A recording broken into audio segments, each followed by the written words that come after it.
আসসালামু আলাইকুম সুপ্রিয় দর্শক, আশা করছি সবাই ভালো আছেন। সুপ্রিয় শিক্ষার্থীবৃন্দ, আপনারা অনেকেই জানেন যে যারা ডিগ্রির প্রথম বর্ষের শিক্ষার্থী আছেন, অর্থাৎ আপনাদের কিন্তু 22-23 শিক্ষাবর্ষের যারা আছেন আপনাদের কিন্তু ইতিমধ্যে ফর্ম ফিল আপের নোটিশ দেওয়া হয়েছে এবং বলা হয়েছে আপনারা অনলাইনে ফর্ম ফিল আপ করে আপনাদের যার কলেজে গিয়ে ফর্ম সহ অন্যান্য যে ডকুমেন্টস দরকার সেগুলো জমা দিতে হবে। এবং এই যে পদ্ধতিটা কীভাবে আপনারা ফর্ম ফিল আপ করবেন বা কী প্রক্রিয়া আপনাকে অবলম্বন করতে হবে পরীক্ষা দেওয়ার জন্য বা ফর্ম পূরণ সম্পূর্ণ করার জন্য, সেটা কিন্তু আজকের ভিডিওতে আপনাদেরকে দেখাতে চলেছে। তাই আশা করি ভিডিওটি মনোযোগ সহকারে দেখবেন। সো আপনারা দেখতে পাচ্ছেন যে আপনাদেরকে বলা হয়েছে যে একটা ওয়েবসাইট দেওয়া হয়েছে, যে ওয়েবসাইটের মাধ্যমে ফর্ম ফিল আপ করতে বলা হয়েছে। এটা খুবই ইজি একটা প্রক্রিয়া, আমি এখনই দেখিয়ে দিচ্ছি। এবং এর পরে বলা হয়েছে যে আপনার 3 তারিখ থেকে 28 তারিখ পর্যন্ত এই মাসের নভেম্বর মাসের আপনি ফর্ম পূরণ করতে পারবেন। কিন্তু এক্ষেত্রে আপনার দেখা গেছে আপনার যার নিজস্ব কলেজ থেকে যে ডেটটা দেওয়া হবে, যেই ডেটের মধ্যে জমা দিতে বলা হবে ফর্মটা, অবশ্যই সেই ডেটের মধ্যেই দেওয়ার চেষ্টা করবেন।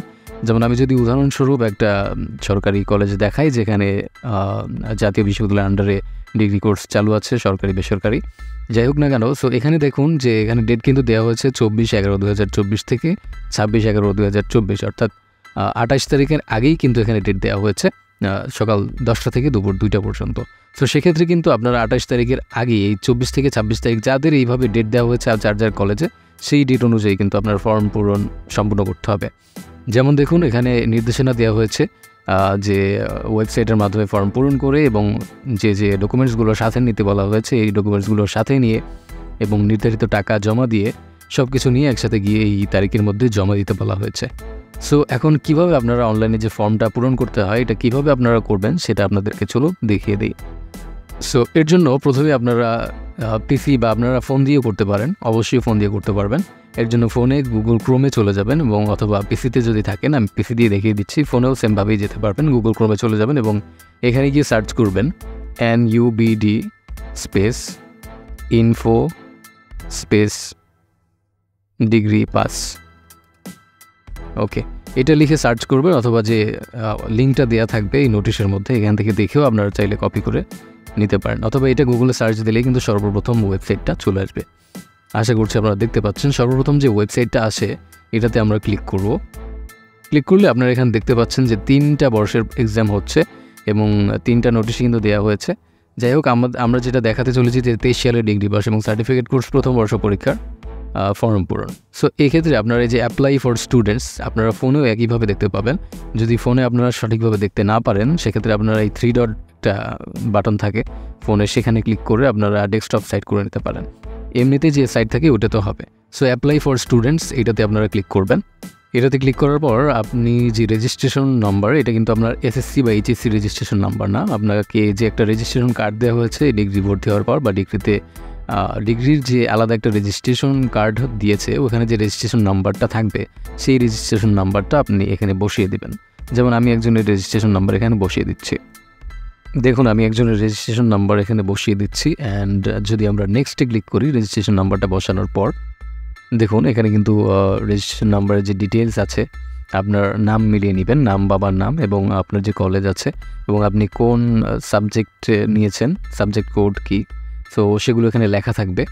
এরপর আপনি একটু নিচের দিকে চলে যাবেন, নিচের দিকে গেলে দেখবেন যে একটা রেগুলার নাকি ইরেগুলার সেটাও লেখা থাকবে।